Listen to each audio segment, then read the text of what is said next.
निवेदन करूं आपसे, लक्ष्मण जी ने बताया नहीं है, आज राम जी ने उनके मुख से इस बात को प्रकट करवा दिया। क्यों? राम जी का लक्ष्य निषाद राजगुह को उनके तक ये बात पहुंचाना नहीं था। जहां लक्ष्मण जी और निषाद जी बात कर रहे हैं, वहीं बगल में केवट भैया पहरा दे रहे थे।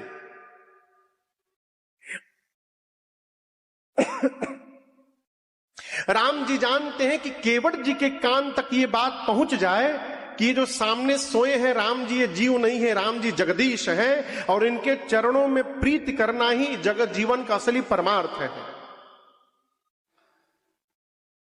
मैं क्यों कह रहा हूं? जो काम केवट जी करने वाले हैं, वो काम निषाद राजगुह सरलता से कर सकते थे। राम जी उनको मना भी नहीं करते, राम जी उनके मित्र हैं। जब लक्ष्मण भैया ने बात कही कि भगवान के चरण में प्रीत करना ही असली परमार्थ है, तो गुड़वा धो के निषाद राजगुह भी पी सकते थे, लेकिन नहीं कर पाए। क्यों नहीं कर पाए जानते हैं? बहुत बड़ा कारण। जीवन में कहीं भी जाइए, किसी के भी घर, सामने वाला जो आपको स्थान दे रहा है बैठने के लिए, ये उसकी दृष्टिकोण है। आप अपनी पात्रता देखिए कि मेरा अधिकार वहां बैठने का है कि नहीं है। राम जी मित्र मान करके बगल में बिठा लिए, निषाद जी को बैठना नहीं चाहिए था बगल में। हो क्यों? बगल में बैठ जाने के बाद गोड़ में बैठने में बहुत कष्ट होता है। कथा हो रही है, किसी को 4 दिन सोफा पे बिठाइए, आप 5वें दिन कहिए आज बहुत वीआईपी आ गए हैं, आप नीचे बैठिएगा, चेहरा उतर जाएगा। चिन्हत नहीं खो, 4 दिन से बैठो तानी जा, बहुत कठिन है। बगल में बैठने के बाद नीचे उतरना बहुत कठिन है साहब, है। राम जी केवट जी तक ये बात पहुंचाना चाहते थे कि मैं भगवान हूं, अब मेरे चरणों में प्रेम करना ही असली परमार्थ है। सवेरा भया, निषाद राजगुह से भगवान बरगद के वृक्ष के दूध को मंगाए और अपनी केश में लगाकर बरगद के वृक्ष के दूध को लक्ष्मण भैया के साथ भगवान ने सिर पर जटाओं का मुकुट बना लिया। सुमंत जी ने निवेदन किया, प्रभु वापस चलिए, सत्य की दुहाई देकर भगवान ने मना कर दिया। इधर निषाद राजगुह के पास सवेरे सवेरे केवट भैया पहुंचे और जाकर बोले, प्रभु एक विनती है मेरी। निषाद जी बोले, कहो। केवट जी बोले, मैं चाहता हूं कि राम जी मेरी नाव पर बैठकर उस पार जाए गंगा जी के, तो आप आज अगर पूरे नगर में डुगडुगी बजवा दे सवेरे कि मुझे छोड़कर कोई दूसरा नाविक नाव चलाने वाला गंगा के किनारे न जाए आज। निषाद जी बोले, अभी बजवा देता हूं, नगर में डुगडुगी बज गई, कोई गंगा किनारे नाविक नहीं जाएगा। केवट भैया दौड़ कर गए किनारे, नाव बधी थी खोले, नाव पर बैठे और नाव को ले जाकर बीच गंगा में खड़े हो गए। कहे सोचे यदि किनारे रखूंगा और राम जी सीधे आकर बैठ जाए, बोले ले चलो, तो फिर क्या करें? इसलिए राम जी से आउट ऑफ रीच रखा जाए। बीच नदी में नाव ले जाके खड़ा कर दिए। इधर राम जी, लक्ष्मण जी, सीता मैया पहुंचे हैं गंगा जी को पार करने के लिए। गुरु जी चेला एक साथ कहीं जा रहे हो तो गाड़ी की व्यवस्था कौन करेगा? गुरु जी करेंगे कि चेला? चेला। स्वामी और सेवक कहीं जा रहे हैं तो कौन करेगा? राम जी और लक्ष्मण जी में स्वामी कौन है? असेवक। तो नाव की व्यवस्था राम जी को करनी चाहिए कि लक्ष्मण भैया को? तो राम जी काहे मांग रहे हैं नाव? प्रश्न है ना। राम जी चुपचाप खड़े रहते, लक्ष्मण भैया नाव की व्यवस्था करते। कारण है, राम जी अंतर्यामी है। राम जी ये जान रहे हैं कि आज केवट जी नाव लेके आने वाले नहीं है। मना कर देंगे, बोलेंगे नहीं, ना बोलेंगे। राम जी ये भी जानते हैं कि हमारे भाई साहब को ना सुनने की आदत नहीं है। यदि ये नाव मांगने चले गए और केवट ने ना बोल दिया तो तुरंत बाण निकाल के मार डालेंगे उसको। तो भगवान सोचे आज भगत को बचाना है इसलिए राम जी ने लक्ष्मण जी से कहा कि देखिए लक्ष्मण जी, आप मैनेजमेंट सीखिए, पहले कैसे किसी से कोई वस्तु मांगी जाती है सीखिए। लक्ष्मण जी बोले सिखाइए। राम जी थोड़ा आगे गए, केवट जी बीच नदी में खड़े हैं और आप दर्शन करिए, जो भगवान पूरे जगत को देते हैं वो भगवान केवट के सामने हाथ फैला के खड़े हो गए।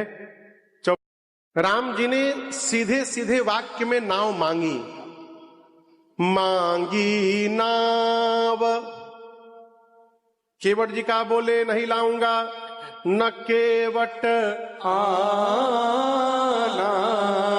और केवल मना नहीं किए, आगे कहते हैं कही तुम्हार मरम मैं जाना। केवट जी बोले मैं आपका मरम जानता हूं, मैं नाव नहीं लाऊंगा। क्या जानता हूं? मरम। किसी भी व्यक्ति से रैंडमली आप जाकर कही हम सब जानते हैं, बता देंगे। केवल इतना कही हम सब जान गए हैं, बता दे, वो आदमी टेंशन में हो जाएगा, न जाने का जान गया है, का बता देगा। केवट जी बोले मैं मरम जानता हूं, मैं नाव नहीं लाऊंगा। लक्ष्मण जी बोले भैया बचपन से आपके साथ मैं रहा हूं, एक साथ जन्म लिया, खेले पढ़े बढ़े, आज तक मैं आपका मरम नहीं जान पाया। ये अभी अभी मिला, केवट कहता है आपका मरम जान गया। क्या जान गया?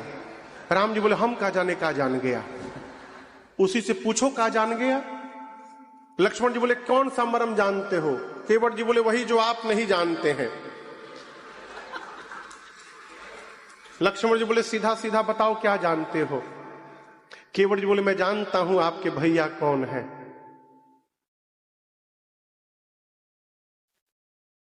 लक्ष्मण जी बोले कैसे जानते हो?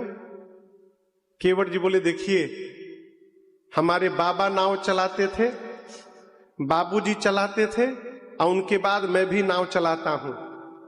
हम लोग नित्य सैकड़ों लोगों को इस पार से उस पार, उस पार से इस पार लाते हैं। जो भी आता है ना तो नाव के लिए आदेश देता है, ऐ केवट नाव इधर लेकर के आओ। पहली बार जीवन में ऐसा कोई आया है जिसने आदेश नहीं दिया है, निवेदन किया है। राम जी ने बोले नाव इधर ले आओ। राम जी बोले क्या आप अपनी नाव यहां लेकर के आएंगे? भाषा में अंतर देखिए। लक्ष्मण जी बोले इसका क्या मतलब? केवट जी बोले आदेश हम अपने नौकर को देते हैं, निवेदन उससे करते हैं जब हम ये मान लेते हैं कि जो वस्तु मांगी जा रही है वो हमारी नहीं, सामने वाले की है। लक्ष्मण जी आज तक जो भी आया मुझे अपना नौकर बनाता रहा, पहली बार कोई आया है जो मुझे इस नाव का मालिक बना रहा है। और सामने वाले को मालिक बना देना, ये जगत के मालिक को छोड़कर दूसरा कोई नहीं कर सकता है। मैं जानता हूं ये कौन है, हम नाव नहीं लाएंगे। केवट जी का बोले रौरी गोड़ा वार के धूरिया से डर लागेला, बड़ा डर लागे। केवट जी बोले राम जी ना आपका दोष ना आपके पांव का दोष, सारा दोष आपके पांव का धूल का है। हमने सुना है कि पहले कभी किसी पत्थर पे आपने पांव रखा और आपके पांव के धूल के जादू से वो पत्थर स्त्री में बदल गया। लक्ष्मण जी आप बताइए पत्थल कठोर की लकड़ी, आप लोग बोलिए पत्थल कठोर होता है कि लकड़ी? लक्ष्मण जी बोले पत्थर। केवट जी बोले यदि कठोर पत्थल स्त्री में बदल सकता है तो इस लकड़ी की नाव को स्त्री बनने में कितना टाइम लगेगा? ऊपर से मेरी नाव दिन रात पानी में रहती है, पाहन ते बन बाहन काठ को कोमल है जल खाई रहा है। नदी में होने के कारण पानी पी पीकर मेरी नाव की लकड़ी और मुलायम हो गई है।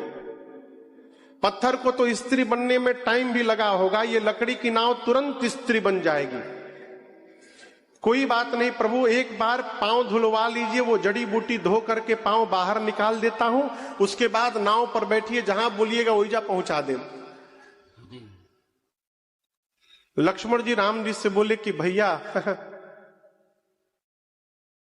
पहली बार आपने मैनेजमेंट संभाला